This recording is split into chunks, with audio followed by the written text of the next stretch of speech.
Bonjour Alix. Et l'énergie? Super bien. Super, c'est top. Fixe. Alors, on démarre avec, après Abobo et Adjamé, une autre université ivoirienne touchée par le coronavirus, hélas.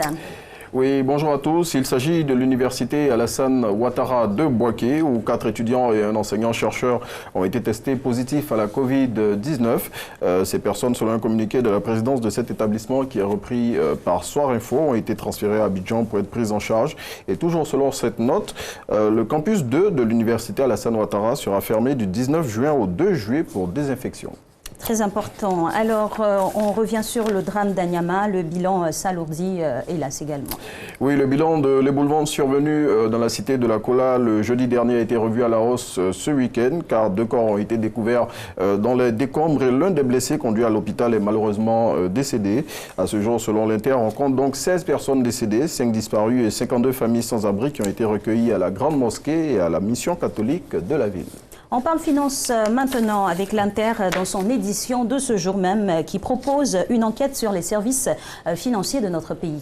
Tout à fait, et au terme de cette enquête, le confrère révèle que les clients des banques sont en colère. Selon l'Inter, ceux-ci dénoncent des cas d'abus de ces établissements financiers et mis en cause, les banquiers à leur tour répliquent et font des propositions à retrouver dans le quotidien qui va au-delà de l'info.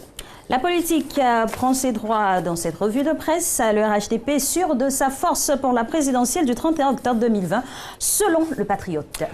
Nous battrons l'opposition sur le terrain. C'est ce qu'a déclaré ce week-end le directeur exécutif du Rassemblement des Oufouettistes pour la démocratie et la paix, qui était en tournée dans les régions du Nzi, du Bélier, dans le district autonome de Yamsokro.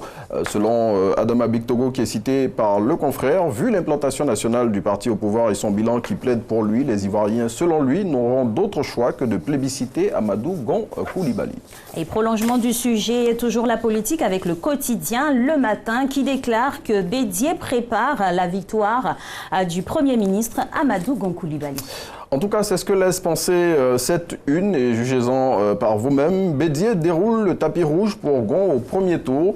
Selon le confrère, après la désignation du Sphinx de Daokro comme candidat du parti, le parti fondé par Félix Houphouët-Boigny est plus que jamais divisé. Et ainsi, à l'en croire, cette nouvelle donne est un boulevard qui s'offre au Premier ministre Amadou Gon Coulibaly vers le fauteuil présidentiel.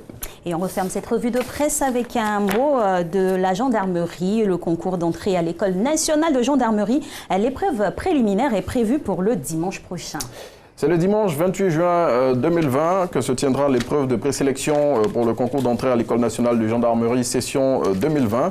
Et pour y prendre part, les candidats, selon une note du ministère de la Défense, doivent se munir de leur convocation et de la carte nationale d'identité ou d'une attestation d'identité en cours de validité. Et toujours selon cette note, les convocations et la liste des centres de composition peuvent être composées sur le site internet qui s'affiche là à l'écran, www.ci-6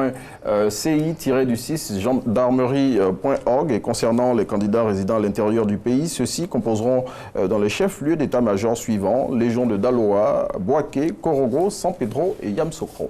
Et on souhaite bonne chance à tous les soupirants pour l'entrée à la gendarmerie nationale. Merci à vous, Renaud, et puis on se revoit avec grand plaisir.